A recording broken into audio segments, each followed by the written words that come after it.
जागृत आहे। आपण भगवंताला एकतेने प्रणाम करू। भगवान बाबा हनुमान जी को प्रणाम, महान त्यागी बाबा जुमदेव जी को प्रणाम। परमात्मा एक परम पूज्य परमात्मा एक सेवक संघटना टीम की नागपूर च्या अंतर्गत परमात्मा एक ग्राम व्यसन मुक्ती संस्था हिवरा हिवरीच्या सौजन्याने आज हिवरा हिवरी या गावी भगवंताच्या भव्य सेवक संमेलन जनलवन कार्य व शोभायात्रा कार्यक्रम आयोजित करण्यात आला होता।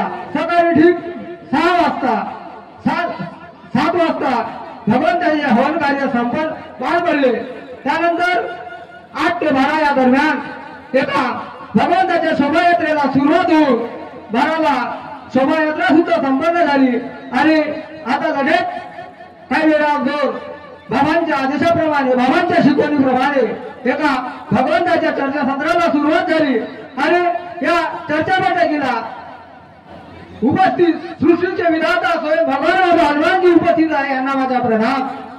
तसेच मानव धर्माचे संस्थापक तुमच्या आमचे सर्वांचे सद्गुरू महान त्यागी बाबा जुमदेवजी उपस्थित आहेत, बाबांना माझा प्रणाम।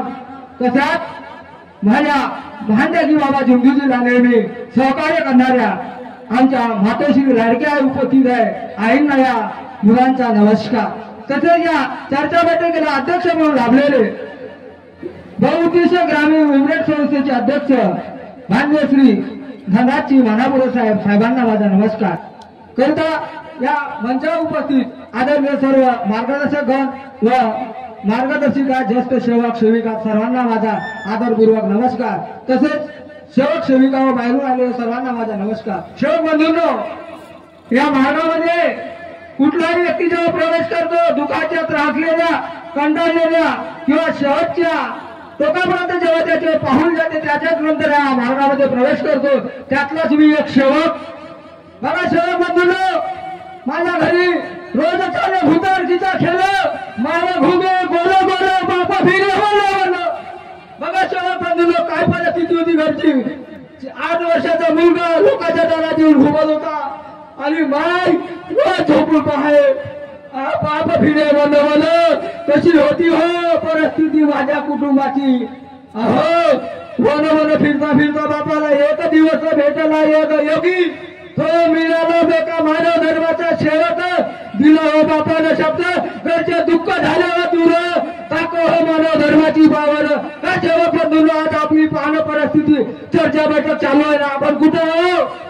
अहो मार्गाच्या अगोदरच्या दिवशीचा विचार करा आणि एकदा येऊन बसा। मान्यवरांचे मार्गदर्शन बाकी आहे।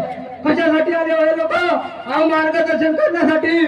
तुमची आमची इस्टेट लुटून नाही देणार आहे कोणीच, तुम्ही आम्हाला गुण देणार आहे। जेव्हा माझ्या घरी परिस्थिती होती तेव्हा मला माहीत बाप कसा फिरे वन वन। हा बाप पासून आईचे माझ्या बापाला इशू चावला होता, घर घर घुमे जसा काही ढोम्या लागला। बघा परिस्थिती सेवक बंधूंनो, या मार्गामध्ये त्या दिवशीपासून प्रवेश केला त्या दिवशीपासून हो घरामध्ये सुखाचं वातावरण, आनंदाचं वातावरण, मर्यादा खेळते, प्रेम राहते, सत्य आहे, कुटुंब एवढं छान आहे जसं काही कुठलं एखादी सोन्याचं नाणं आहे। बघा सेवक बंधूंनो, आज आम्ही या मार्गामध्ये प्रवेश करून सुख आणि समाधानाने बाबाच्या तत्वशब्द नियमाचे काटेकोरपणे पालन करून बाबांच्या विचारांचे लोकांपर्यंत प्रसार आणि प्रचार करून या मार्गाची व्याप्ती वडिलांनी या परिसरामध्ये वाढवली।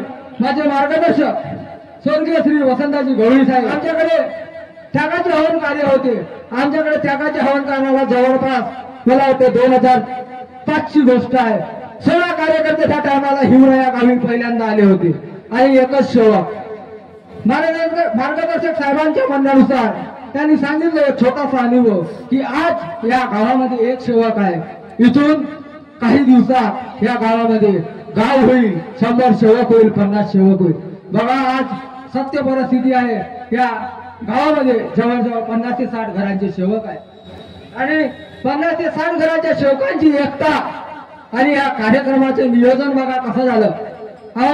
मजा वाटत होती आम्हाला पहिले जेव्हा आम्ही भव्य सेवक संमेलन नावाचा शब्द काढला मजाक वाटे मजाक भव्य हा सेवक संमेलन वन वन घुमा लागते हो पत्रिका वाटाले सकाळी बाप सातले घरी निघे रात्री एकले येऊन घरी जेवे ते परिस्थिती डोळ्यासमोर पाहिली उशीमध्ये पांघरून लढत होतो मी आणि हे माझ्या दुःखाचे अश्रू नाही हो माझे दुःखाचे अश्रू नाही माणूस माणसाच्या डोळ्यामध्ये अश्रू दोनदा येते एकदा दुःखाचे आणि दुसऱ्यांदा सुखाचे हे सुखाचे अश्रू आहे आज तेवढी मेहनत काटेकोरपणे या परिसरातील शेवकांनी घेतली आणि पाहुणे मंडळींना आमंत्रित करून हिवडी या नगरीमध्ये भव्य दिव्य असं सेवक संमेलन करून दाखवलं या आयोजक मंडळीसाठी एकदा टाळ्या वाजवा बघा सेवक बंधूंनो बाबांच्या मार्गाचा प्रसार आणि प्रचार कसा करायचा आहे आपल्याला या माईकवरून असे शब्द वापरायचे आहे की सोशल मीडियाच्या माध्यमातून जेव्हा एखाद्या समाजातल्या दुःखी कष्टी गरीब लोकांपर्यंत जो शब्द पोहोचला त्याला या मार्गाविषयी आवड निर्माण झाली पाहिजे नाहीतर आता आम्ही परिस्थिती पाहतो आम्ही त्या परिस्थितीवर बोलत नाही कारण तेवढा मी ध्यानी नाही ध्यानी गुणी मध्ये सगळे मार्गदर्शक इथे बसले आहे मी काय लहान मुल बडी बात खूप बोलून झालं माझं मी सर्वांना क्षमा मागतो माझ्या मुखातून जर 2-4 शब्द जास्त निघले तर आपला मुलगा म्हणून माफ करा आणि मी इथेच थांबतो